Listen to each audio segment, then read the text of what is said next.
Welcome back.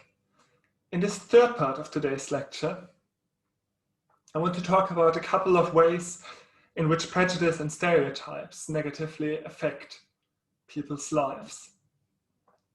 Some of those ways are very obvious in terms of intergroup aggression, in terms of overt discrimination. I'm not going to go into those, but there's just a couple of potentially slightly less obvious ways. And the first to highlight is the power of self-fulfilling prophecies.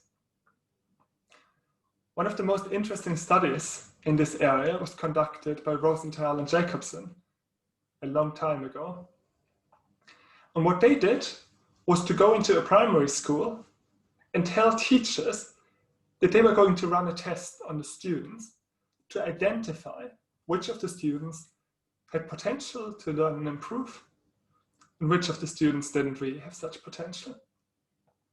They didn't, in fact, run a meaningful test, but they just randomly told teachers that some students had potential, were the so-called bloomers, and other students were not bloomers. And this completely random allocation was enough to predict a substantial difference in the learning that the students then showed over the first year in school and even over the second year. Why would that be? The only possible explanation is because of the way the teachers engaged with those students, the expectations they set, the attention they gave to students. And while in this case it was based on random allocation, it's not hard to think about what the factors might be in real life that make teachers believe that certain students are more likely to bloom than others. And if such beliefs have such strong impact, any stereotypes can become self-fulfilling. And it's of course not just true in education. Something very similar is likely to be true in employment. When managers come to think that certain employees are likely to be bloomers, are likely to develop faster than others, they are very likely to get the resources, the support, the encouragement for that to become true. And conversely, the ones who are not trusted are very likely to not have the opportunities to develop and disprove the stereotype. So self-fulfilling prophecies shape the behavior of the people who hold the negative or positive stereotypes and make them become true. One particular way in which that is meant to happen on the part of groups that are stereotyped against is through stereotype threat. There's quite a lot of research into this that suggests that if you're a member of a group that's stereotyped against and you're aware of the stereotype and you care about the area the stereotype is about, then that stereotype is likely to make you perform worse. So in this recent study, they looked at female soccer players, made sure that those female soccer players were aware of being females and aware of the social perception that females are less skilled at soccer. And then it was shown that they performed worse. Why would that be? There are some different exact explanations. But I think the most basic way of thinking about it is distraction and tension. So if I'm afraid of confirming a negative stereotype, if I'm afraid of confirming that Germans don't have a sense of humor, that might be something that's in my mind, it might be something that makes me tense, that distracts me, and actually makes it more difficult to be relaxed and natural and funny.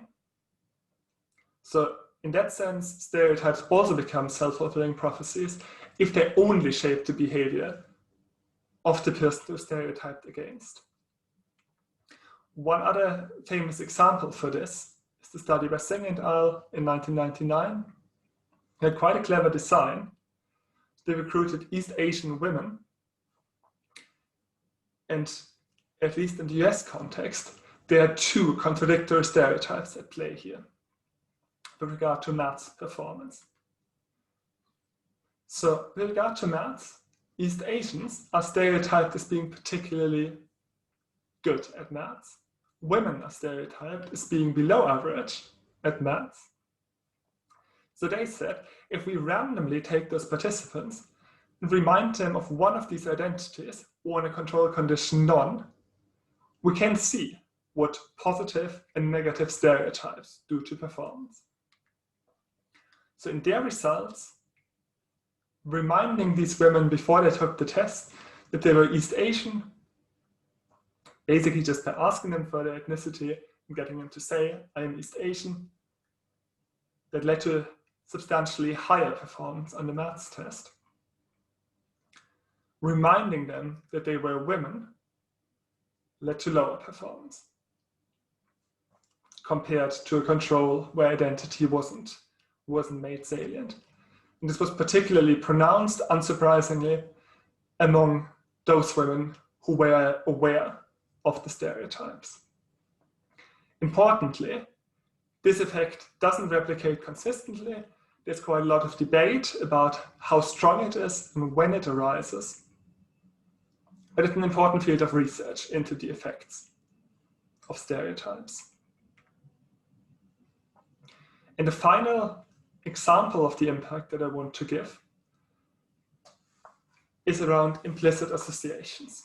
You might have heard about implicit bias, and the general idea is that growing up in a society where certain prejudicial associations are widespread, we come to learn those at quite a deep implicit level. So arguably, we've grown up in societies where being black is associated with danger. There are quite a few old racist folk tales where the villains are black. There are lots of movies, TV series where that is the case.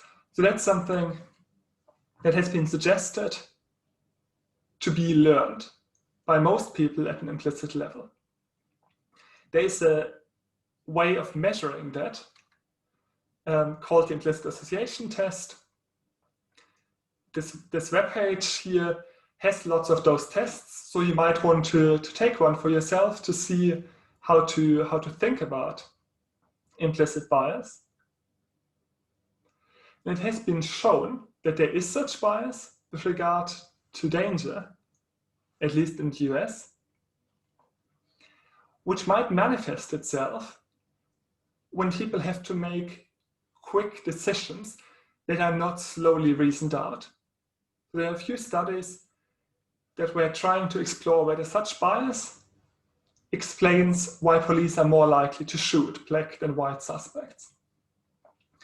And most of those studies had these kind of stimuli, showing people vaguely realistic pictures of ambiguous situations.